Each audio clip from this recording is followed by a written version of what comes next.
The Lost Colony of Roanoke. The Lost Colony of Roanoke stands as America's oldest unsolved mystery, a chilling tale of 115 English colonists who vanished without trace between 1587 and 1590. Led by John White, the settlement on Roanoke Island in modern-day North Carolina included his granddaughter Virginia Dare, the first English child born in the Americas. When White returned in August 1590 after a 3-year delay caused by the Spanish Armada conflict, he found the settlement completely abandoned with only one clue: the word CROATOAN carved into a wooden post. The 90 men, 17 women, and 11 children had disappeared, leaving behind no bodies, no signs of struggle, and no clear explanation. The fort had been systematically dismantled and houses taken down, suggesting an organized departure rather than a sudden attack. CROATOAN was the name of both a nearby island and a friendly Native American tribe, leading to theories that the colonists may have relocated there. Other possibilities include assimilation with indigenous peoples, Spanish attack, disease, or starvation. But despite extensive archaeological investigations, no definitive evidence has emerged. The disaster discouraged English colonization efforts for nearly 20 years and continues to captivate historians and archaeologists who search for answers along the Atlantic coastline, where dense forests now cover what remains of the abandoned settlement. The Darien Scheme Expedition. The Darien Scheme represents one of history's most catastrophic colonial ventures, a Scottish expedition to Panama that killed over 2,000 people and bankrupted an entire nation. Beginning in July 1698, 5 ships carrying 1,200 Scottish settlers departed for the Darien Gap, where they established a settlement called New Caledonia in November.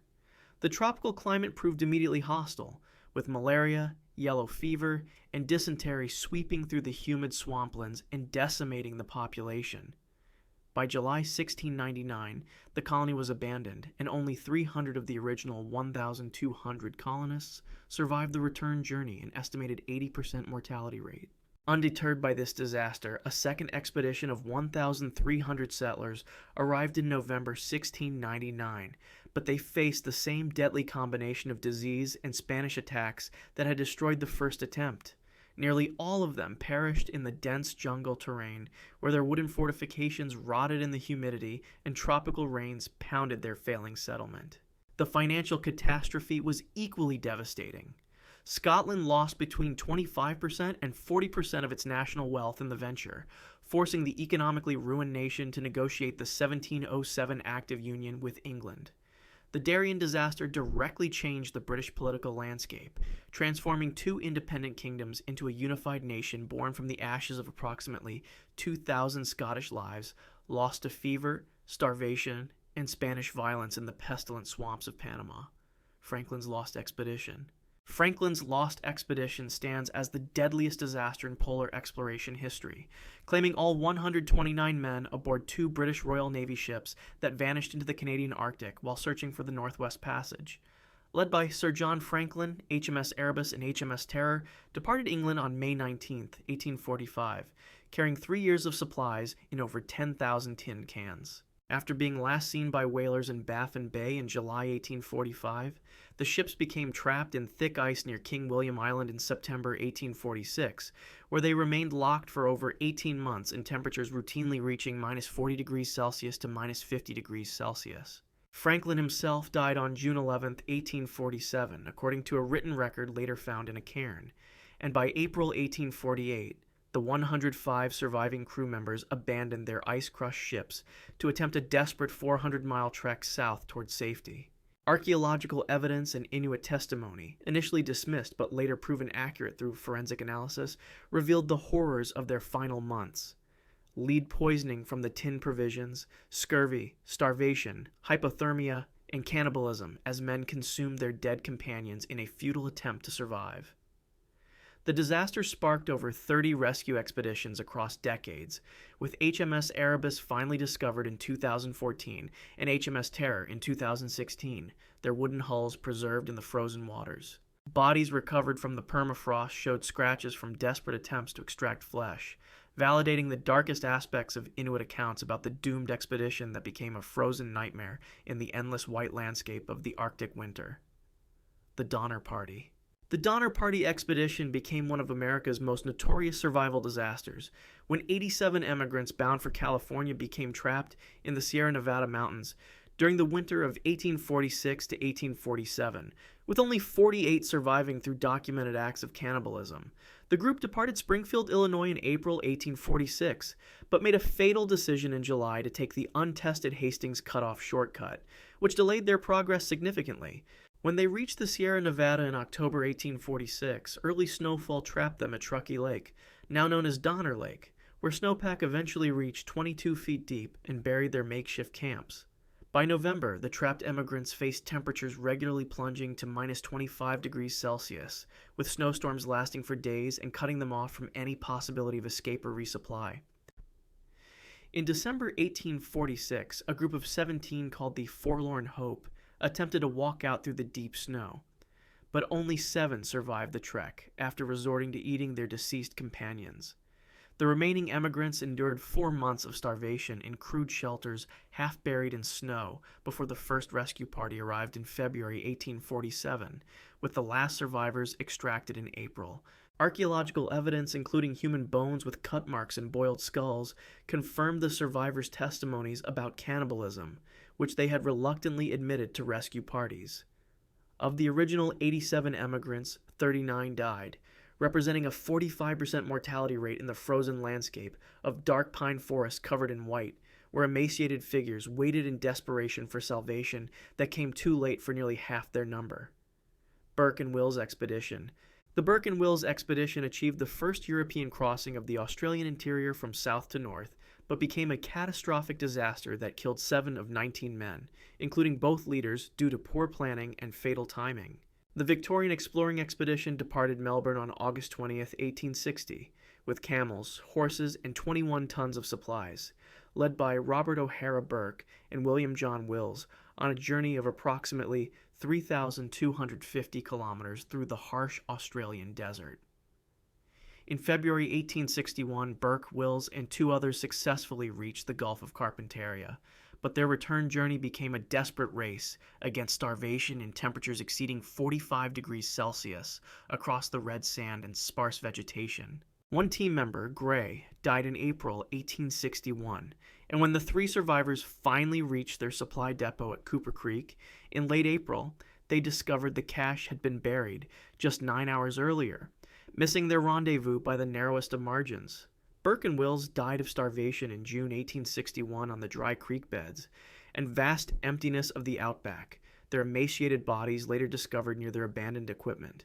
The sole survivor, John King, was saved by the Yandrawanda indigenous people who offered food and shelter, though Burke had initially refused similar assistance earlier in the journey. A subsequent Victorian inquiry harshly criticized the leadership decisions that led to the disaster, highlighting how the expedition's poor planning overshadowed their geographic achievement. The tragedy exposed the critical importance of indigenous knowledge for survival in the Australian interior, where the blazing sun and heat shimmer on the horizon masked a landscape that demanded respect and proper preparation, rather than the hubris that killed 2 men within miles of potential salvation. Scott's Antarctic Expedition.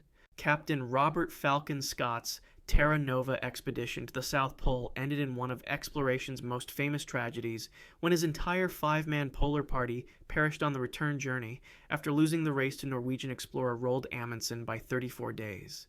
The polar party departed Cape Evans Base on November 1, 1911, and reached the South Pole on January 17, 1912, only to discover the Norwegian flag already planted, a devastating blow after 1,800 miles of hauling sledges on foot across endless white ice plains.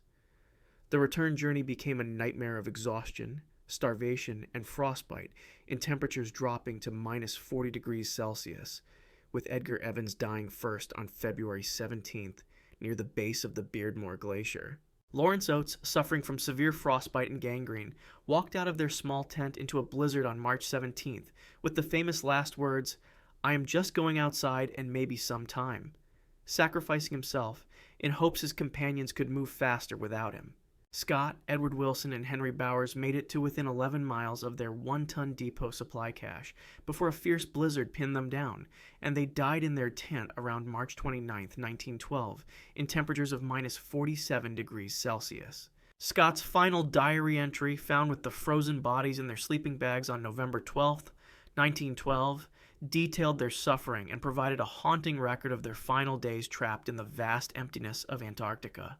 The discovery 8 months later, along with publication of Scott's diaries, created an international sensation and sparked ongoing debates about whether planning failures or extraordinary bad weather sealed their fate on the white ice beneath storm clouds that never cleared in time to save 3 men who came so close to survival. The 1922 Everest Expedition.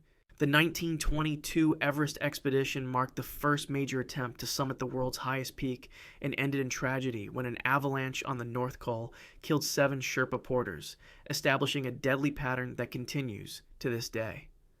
Led by Charles Bruce and featuring the legendary George Mallory, the British expedition reached an altitude of 8,320 meters without supplemental oxygen before retreating, demonstrating that humans could potentially survive at extreme elevations. The expedition established base camp at Rongbuk Glacier in March 1922, and by May 20th, climbers had reached 8,225 meters on their first summit attempt before turning back due to exhaustion and deteriorating conditions. On June 7, 1922, during a second summit attempt, disaster struck at approximately 6,900 meters when an avalanche swept down the steep snow slopes of the North Col, carrying 7 Sherpa climbers roughly 300 feet down the mountain face. The victims, recorded as Pasang, Pima, Sangay, Dorji, Norbu, Lakpa, and Temba, became the first documented deaths on Mount Everest, their bodies buried in the ice and snow beneath the towering mountain. The expedition was immediately abandoned following the tragedy, but the incident highlighted a troubling reality that persists nearly a century later. Sherpa deaths on Himalayan expeditions significantly outnumber Western climbers, as local guides repeatedly risk their lives preparing routes and carrying supplies for paying clients. The disaster set the stage for future expeditions, including the famous 1924 attempt, in which Mallory himself would disappear near the summit, and sparked ongoing debates about the acceptable level of risk in high-altitude mountaineering, where prayer flags marked the graves of those who perished chasing the summit. The 1937 Hindenburg disaster.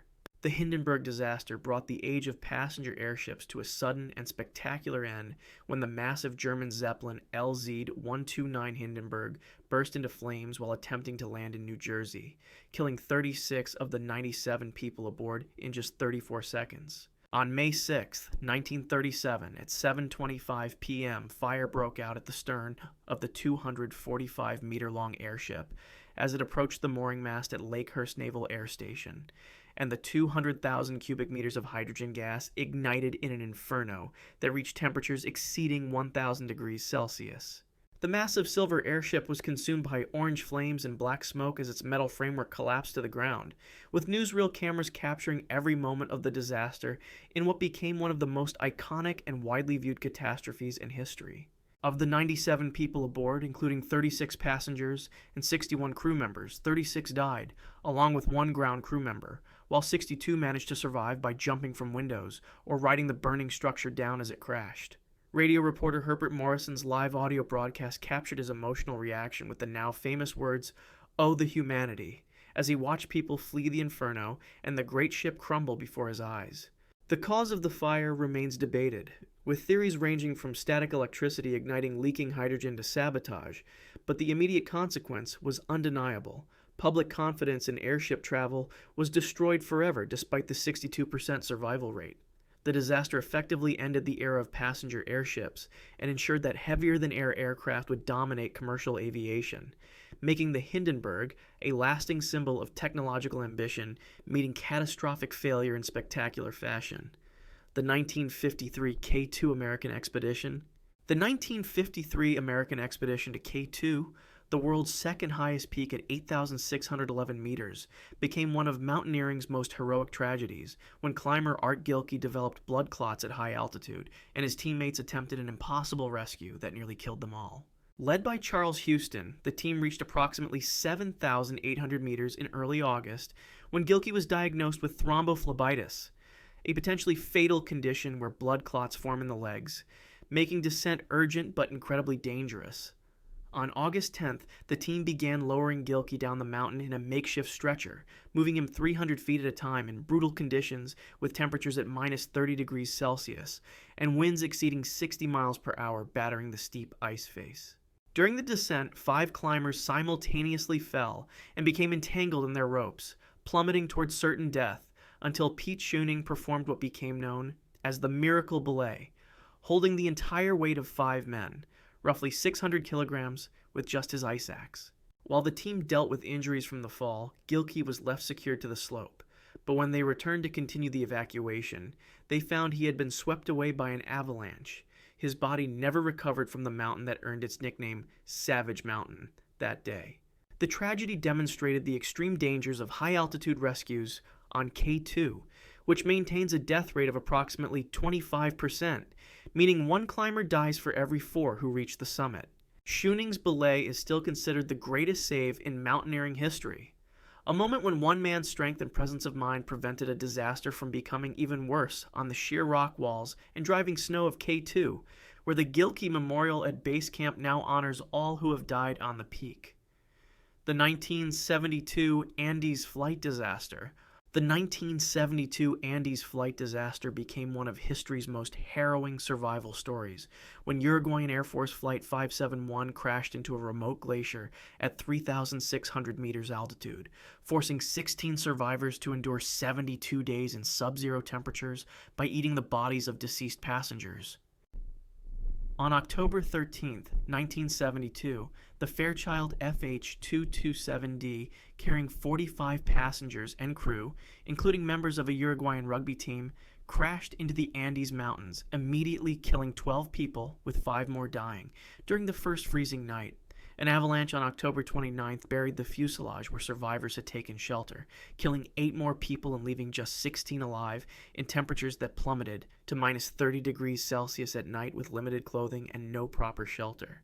After their meager food supplies ran out on day 8, the survivors made the agonizing decision to consume the flesh of deceased passengers on day 11, a choice later given conditional acceptance by the Catholic Church as necessary for survival. On December 12th, 2 survivors, Nando Parado and Roberto Canessa, began a desperate 10-day trek across approximately 61 kilometers of jagged mountain peaks and endless snowfields, hiking through thin air at extreme altitude until they finally encountered a Chilean herdsman. Chilean helicopters completed the final rescue on December 20th to 22nd, extracting all 16 emaciated survivors from the white fuselage wreckage that had been their prison for over 2 months. The disaster sparked intense ethical debate about survival cannibalism, but the story ultimately demonstrated the extraordinary lengths humans will endure to survive, with the survivors' testimonies documented in the 1974 book Alive by Piers Paul Read, and later adapted into a 1993 film that brought global attention to their ordeal in the frozen wasteland of the high Andes. The 1996 Everest disaster. The 1996 Everest disaster became the deadliest single event on the mountain until 2014, when 8 climbers died during a sudden blizzard on May 10th to 11th, exposing the fatal problems with commercial mountaineering, where paying clients and crowded summit attempts created a deadly traffic jam near the top of the world. On May 10th, 33 climbers from 5 different expeditions attempted to summit on the same day, creating dangerous delays as people queued on the narrow ridge approaching the 8,848-meter peak, with many ignoring the critical 2 p.m. turnaround time that could have saved their lives. Among the dead were experienced guides Rob Hall and Scott Fisher, whose commercial expeditions had promised to lead clients safely to the summit, along with clients Doug Hansen and Yasuko Namba, and guides Andy Harris from Hall's team, and 3 Indian climbers on a separate route. When a fierce storm struck with winds exceeding 70 miles per hour and temperatures dropping to minus 40 degrees Celsius, climbers descending in darkness became disoriented in zero visibility, with some wandering off route and others simply collapsing from exhaustion, between 8,400 and 8,848 meters. Rob Hall's final radio transmission on May 11th, speaking to his pregnant wife from near the summit where he remained with client Hansen, became one of the mountaineering's most tragic moments before he died shortly afterward on the mountain. Beckweathers was left for dead twice after collapsing, but somehow survived despite catastrophic frostbite, stumbling back into camp in what seemed like a resurrection from the whiteout conditions and prayer flags whipping violently in the wind. John Krakauer's best-selling book Into Thin Air, written from his first-hand experience as a client on Hall's expedition, exposed how unqualified clients paying $65,000 for guided summit attempts created a dangerous dynamic that continues to claim lives, making the 1996 disaster a lasting cautionary tale about summit fever, commercial pressures, and the deadly consequences of ignoring time discipline on the crowded summit ridge, where headlamps now bob in darkness every climbing season. The 2014 Mount Everest avalanche. The 2014 Mount Everest avalanche became the deadliest disaster in the mountain's history when a massive serac collapse in the Khumbu icefall killed 16 Nepali Sherpa guides on April 18th, sparking protests that exposed the dangerous inequities between Western clients and the local guides who risked their lives repeatedly for modest compensation. At approximately 6:30 a.m. local time, an estimated 14,000 cubic meters of ice fell from a collapsing serac at roughly 5,800 meters altitude in the Khumbu icefall, the most treacherous section of the standard route between base camp and Camp 1, where massive blue ice walls and deep crevasses create constant danger. All 16 victims were Sherpa guides preparing the route with fixed ropes and ladders for the upcoming climbing season, working in the icefall while their future clients slept safely at base camp below, a stark illustration of who bears the real risk on commercial Everest expeditions. Only 13 bodies were recovered from the tumbled ice blocks and debris, with 3 Sherpas remaining missing and presumed buried in the frozen chaos where rescue helicopters struggled to operate in the thin air. The tragedy sparked immediate protests and demands from the Sherpa community for better compensation, with families requesting $10,000 per death, while the Nepali government initially offered just $400, along with calls for improved insurance, profit sharing, and voice en route decisions. Most climbing teams canceled their expeditions that season in respect for the dead, causing catastrophic economic impact on Sherpa families who depend on the brief climbing season for their annual income of $3,000 to $6,000, a fraction of what clients pay to attempt the summit. The disaster brought international attention to a grim statistic. Sherpas are roughly 10 times more likely to die in Everest than Western climbers, repeatedly ascending through the icefall's blue walls to carry loads and fix ropes, while prayer flags flutter over memorial cairns at base camp that honor the hundreds who have perished, including the 22 more who would die just 1 year later when the 2015 earthquake triggered avalanches that made it the deadliest incident in Everest history. If you want to see more, click the video on screen now.